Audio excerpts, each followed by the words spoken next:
Départ de Mitches, un petit peu anticipé, on devait aller faire les courses, donc on a mis le moteur, il n'y aura pas beaucoup de vent pour aller au fond de la baie. Seyla est déjà en train d'attacher les drisses.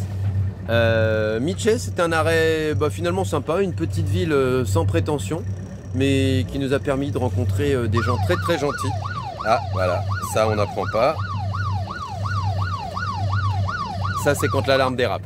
Ça c'est ce son là quand même que quand JB est venu à bord, il avait à côté de l'oreille, il n'a pas entendu quand on a dérapé. Mais bon, je disais, on a fait la montagne Redonda, une belle randonnée.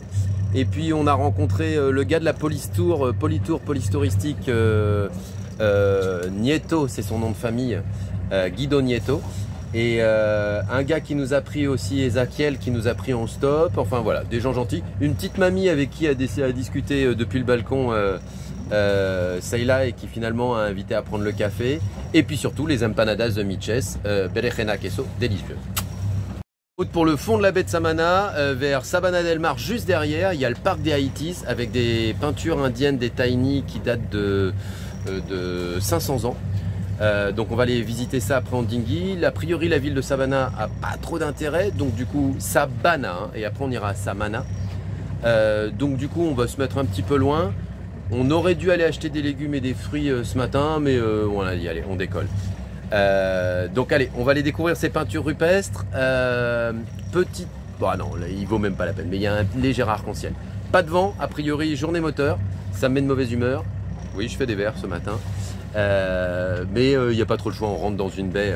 Alors la petite, pas déception, mais c'est que la baie de Samana, elle est très réputée pour avoir des baleines à bosse, mais c'est entre janvier et mars. Il y a 1000 baleines qui restent là, 250 petits, enfin il paraît que c'est incroyable. Mais là, hier, on faisait le calcul, janvier, ça va faire un petit peu long à attendre. Belle journée. Alors, quand Avionics dit n'importe quoi, il faut savoir que les points rouges, c'est des rochers.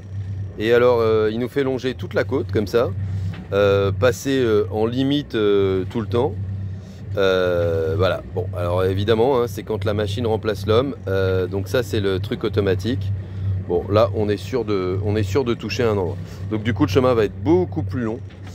Surtout qu'on nous a dit que les fonds bougeaient pas mal ici. Donc on va être obligé de faire tout le tour comme ça. Mais bon. Bueno, aquí estamos en el episodio número 2 de la pesca. Seyla, ¿qué has hecho? Contanos. Esto he hecho.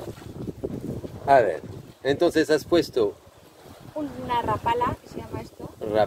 un rapala nuevo que teníamos con un hilo de 5,50 metros exactamente, une agrafe, ¿cómo se dice esto? Esto para poder cambiarlo fácilmente, que fue muy importante, y una línea de 100 metros.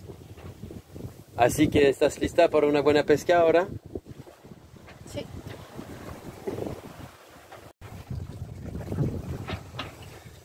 Alors, épisode 4, Sheila, première pêche.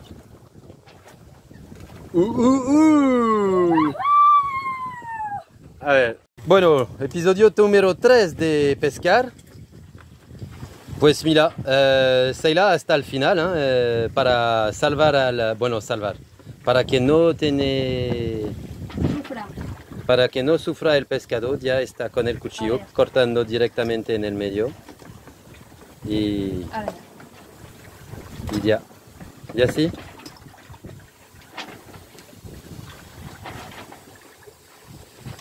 Hemos tenido que quitar el anzuelo primero.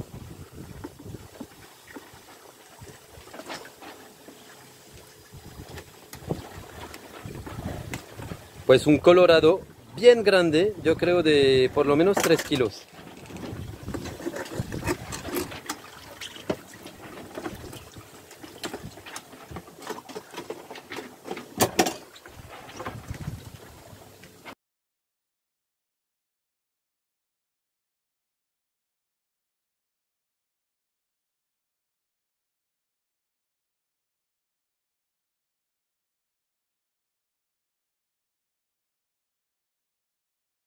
Alors, il y a un truc génial quand tu voyages sur ton voilier comme ça, c'est que on était à destination de parc des Haïtis, Sabana del Mar, pour aller voir les grottes et tout. Et puis le vent s'est levé, alors on était juste au moteur content, le vent, le beau poisson pêché par Céla, le Colorado, c'est un pargo en fait. Et donc, et puis tout d'un coup on voit cette petite île, ça s'appelle l'Isla du Levantado, et on dit oh bah on va peut-être s'arrêter là et on va peut-être passer la soirée là. Alors voilà l'île qui est très très jolie.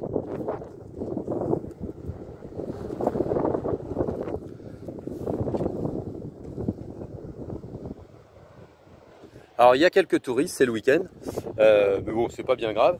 Donc voilà, super content, et puis on dit on va aller se baigner et tout. Ouais, sauf que voilà. Alors je sais pas si vous les voyez, il y a en gros 50 méduses au mètre carré. Bon, on va aller se baigner plus près de la plage.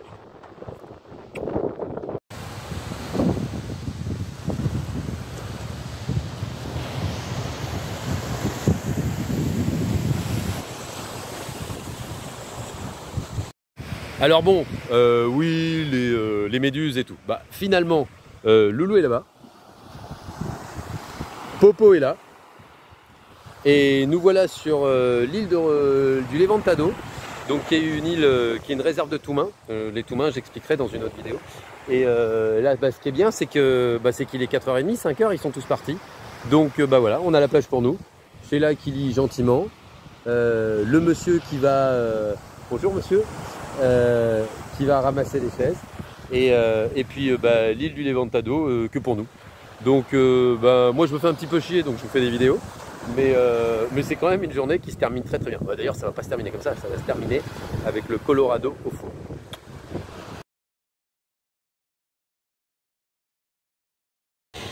Alors, depuis la Isla Levantado, le concept du Toumain. Le Toumain, c'est un humain, mais c'est un touriste. Alors, on trouve des Toumains, c'est pas facile. Avant, on les trouvait en liberté, mais maintenant, on les trouve plutôt dans des réserves où en fait, ce qu'on fait, c'est qu'on emmène tous les Toumains dans la journée et ils se retrouvent que entre eux. C'est des groupes de Toumains et on leur fait des réserves de Toumains. Donc voilà un bon exemple de réserve de Toumains. Elle est vide, hein, ils viennent de partir. Voilà. Donc normalement, c'est plein de Toumains et c'est des endroits jolis. Alors le but du Toumain, c'est quand il vient comme ça sur une plage, c'est de prendre des photos qu'il a vues sur internet ou dans des magazines. Donc ils font souvent je vous en filmerai, hein, on en verra certainement.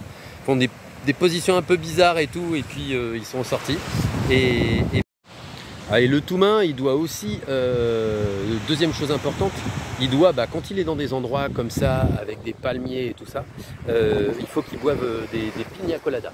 Et des piña coladas, des rhums, et c'est mieux si c'est dans quelque chose de naturel. Donc là, on va trouver quelques restes qu'ont laissé des Toumains. Voilà, ça c'est des drinks de Toumain. Alors il y a le Toumain qui aime bien ça, et puis il y a le Toumain, il faut qu'il ait à tout prix sa bière. Voilà, c'était le deuxième épisode sur les Toumains.